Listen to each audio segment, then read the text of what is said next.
OK, our next round is called If This Is the Answer, What Is the Question? On the board are 6 categories. David, which category would you like?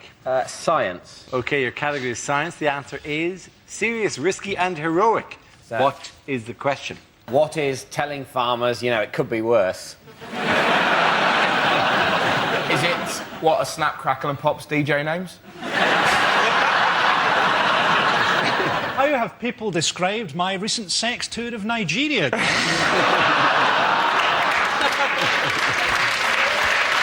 Very well reviewed in The Spectator. How would you describe standing in between Judy Finnegan and a free bar? Is it what are the 3 speed settings on the world's most powerful vibrator?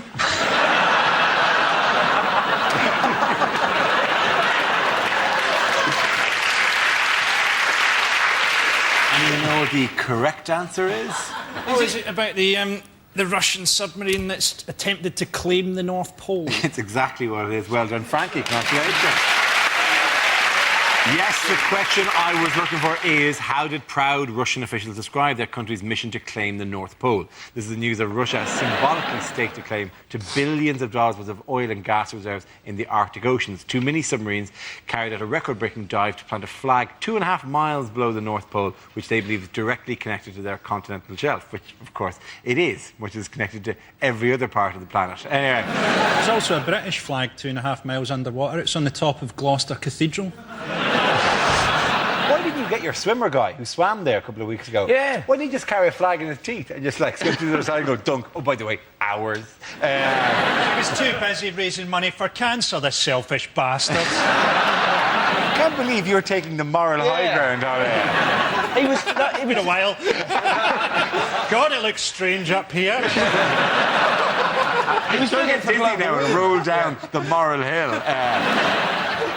In the week that Russia claimed the North Pole seabed, what has NASA been up to? Something with rockets, I reckon. Yeah. Sending a rocket up and then having it blow up in the sky again, are they? They're going to Mars, aren't they? They are going to And Mars. we shall yes, claim it. It's going to take 9 months, apparently. NASA should be more realistic. NASA and call their next mission Operation Space Grave. To be honest, though, they get a hard time, NASA, don't they? But without them, they've compiled some fantastic research. Without them, we wouldn't know whether or not a red-hot human skull falling from space can break through the roof of a farmhouse in Texas. Apparently it can. The Americans... Do you miss the moral high ground? That was a while ago now, wasn't it? Cold and dark down here, darling. Just see the edges of your faces.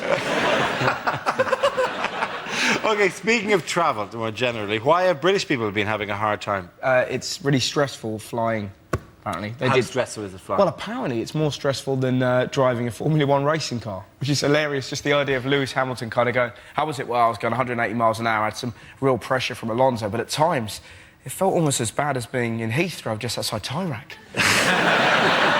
The whole Heathrow stress thing is just basically overplayed, though, because the media can't get over the irony of it. And it just loves interviewing people at the airport and going, so you're going on holiday and you're expected to have a nice time on holiday in Spain. Yes, we were. We planned to go to Spain on holiday. And what's happened? Well, actually, the opposite of a nice time is being had by us. We're having a nasty time queuing, and I'm not sure where my bag is. Oh, my God, so what, you're expecting a nice time for which you've paid money? Nice, good, in the plus column. Yes, yes. But what actually has happened is the opposite in a nasty, bad thing. When you're expecting a nice thing, a bad... Can you imagine that? That's worse than Hitler.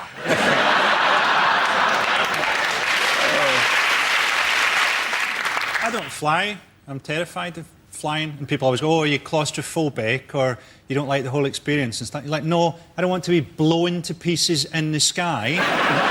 There's nowhere I want to visit so much I'm willing to be fired towards it at 700 miles an hour in a tin can full of other people's farts. Oh, man. Well, speaking of holidays, what's going on here? Oh, I saw this. no, This yeah. is fantastic. That Very lady, sad. who looks a bit like Nora Batty, she's 20 stone and she was having a bit of a sunbathe, which is a lot to get round. But Do you know where it is, by the way? it's in Essex. It's in Westcliff-on-Sea in Essex. She got stuck and those two men arrived from a Bond film to... She got stuck in her deck chair, and then the tide started coming in. And those men are Coast Guard. Yeah. She was a danger to shipping. Just, there's a boat on the distance going...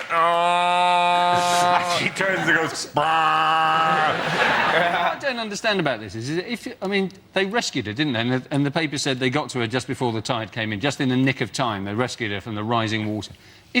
Every year there are whales and dolphins and stuff stranded on beaches. They wait for the tide to come in. That's what they want, and they refloat them. Isn't that we should just have floated up with everything, wouldn't you? Didn't need to rescue her at all. Just tow her into harbour. Yeah. Aren't we here essentially mocking a partially disabled old lady? He's back up the mountain. fresh air. Back up the mountain again. He's unbearable when he does like this.